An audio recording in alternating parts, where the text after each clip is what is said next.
Yosua 22. Yosua 22, suku-suku yang di seberang Yordan pulang. Lalu Yosua memanggil orang Ruben, orang Gad, dan suku Manasye yang setengah itu, dan berkata kepada mereka, "Kamu telah memelihara segala yang diperintahkan kepadamu oleh Musa hamba Tuhan itu, dan telah mendengarkan perkataanku dalam segala yang kuperintahkan kepadamu. Kamu tidak meninggalkan saudara-saudaramu selama waktu ini sampai sekarang, tetapi kamu setia memelihara perintah Tuhan Allahmu kepadamu. Tetapi sekarang Tuhan Allahmu telah mengaruniakan keamanan kepada saudara-saudaramu seperti yang dijanjikannya kepada mereka. Oleh sebab itu pulanglah ke kemahmu, ke tanah milikmu yang telah diberikan kepadamu oleh Musa, hamba Tuhan itu, di seberang Yordan.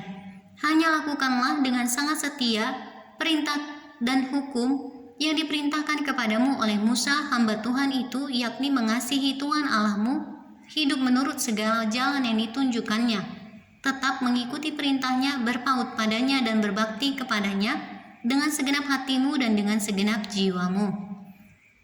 Lalu Yosua memberkati mereka dan melepas mereka pergi, maka pulanglah mereka ke kemah mereka. Kepada suku Manasye yang setengah telah diberikan Musa bagian mereka di Basan. Kepada suku yang setengah lagi telah diberikan Yosua bagian mereka di antara saudara-saudara mereka di sebelah barat sungai Yordan.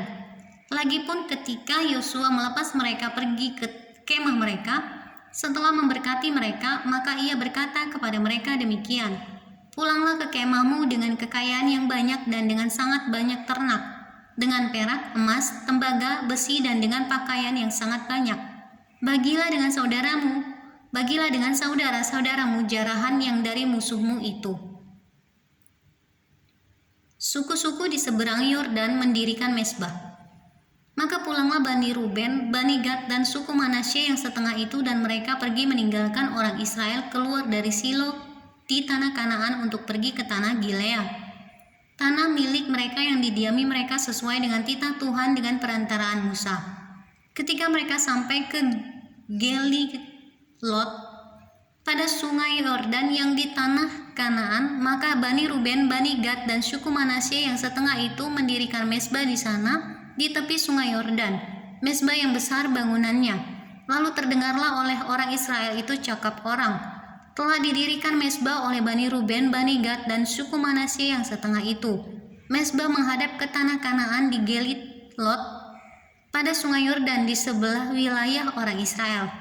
Ketika hal itu terdengar oleh orang Israel, berkumpullah segenap umat Israel di Silo untuk maju memerangi mereka. Kemudian orang Israel mengutus kepada Bani Ruben, kepada Bani Gad, dan kepada suku Manasye yang setengah itu ke tanah Gilead, Imam Pinehas bin Eleazar, dan bersama-sama dengan dia 10 pemimpin, yakni seorang pemimpin kaum keluarga sebagai wakil tiap-tiap suku Israel. Masing-masing mereka itu kepala kaum keluarganya di antara kaum-kaum orang Israel.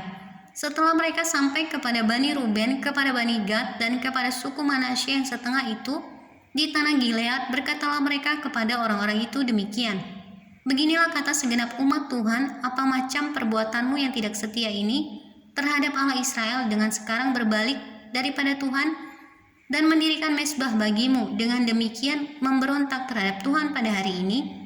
Belum cukupkah bagi kita noda yang di Peor itu, yang daripadanya kita belum mentahirkan diri sampai hari ini dan menyebabkan umat Tuhan kena tulah?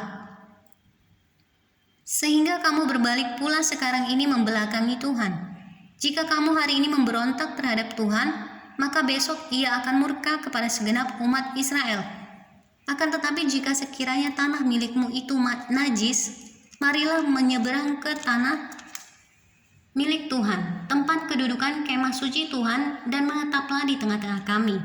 Tetapi janganlah memberontak terhadap Tuhan dan janganlah memberontak terhadap kami dengan mendirikan mezbah bagimu sendiri, selain dari mezbah Tuhan Allah kita."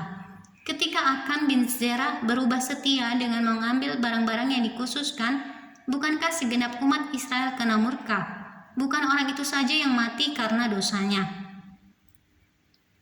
Lalu jawab Bani Ruben, Bani Gad, dan suku Manasye yang setengah itu, katanya kepada para kepala kaum-kaum orang Israel, "Allah segala Allah, Tuhan Allah segala Allah Tuhan, Dialah yang mengetahui dan patutlah orang Israel mengetahuinya juga.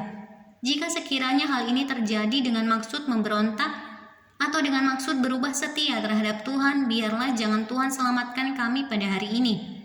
Jika sekiranya kami mendirikan mezbah untuk berbalik daripada Tuhan, untuk mempersembahkan korban bakaran dan korban sajian di atasnya, serta korban keselamatan di atasnya, biarlah Tuhan sendiri yang menuntut balas terhadap kami.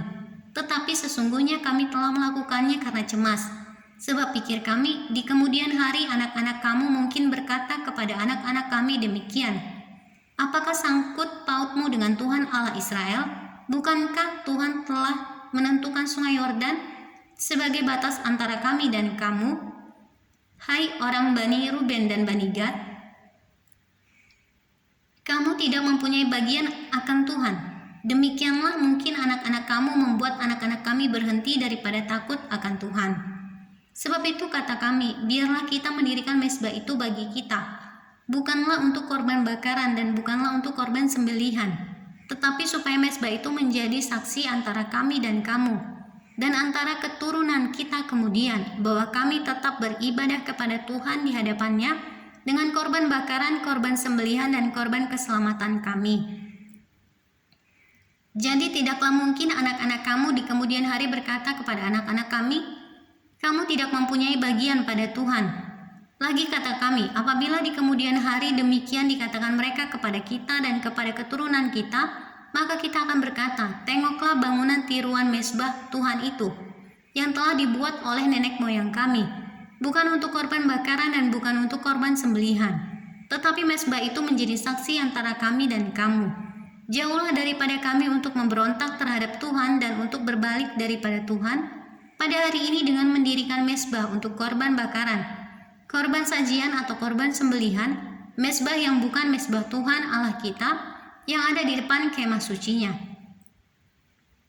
Setelah Imam Pinehas dan para pemimpin umat serta para kepala kaum-kaum orang Israel yang bersama-sama dengan dia mendengar perkataan yang dikatakan oleh Bani Ruben, Bani Gad dan Bani Manasye itu, maka mereka menganggap hal itu baik. Kemudian berkatalah Imam Pinehas bin Eleazar kepada Bani Ruben, Bani Gad dan Bani Manasye, sekarang tahulah kami bahwa Tuhan ada di tengah-tengah kita, sebab tidaklah kamu berubah setia terhadap Tuhan. Dengan demikian kamu telah melepaskan orang Israel dari hukuman Tuhan. Sesudah itu Imam Pinehas bin Eleazar serta para pemimpin itu meninggalkan Bani Ruben dan Bani Gad di tanah Gilead, pulang ke Kanaan kepada orang Israel. Lalu disampaikanlah berita itu kepada mereka. Hal itu dipandang baik oleh orang Israel, sehingga orang Israel memuji Allah dan tidak lagi berkata hendak maju memerangi mereka untuk memusnahkan negeri yang didiami Bani Ruben dan Bani Gad itu. Dan Bani Ruben dan Bani Gad menamai mezbah itu saksi, karena inilah saksi antara kita bahwa Tuhan itulah Allah.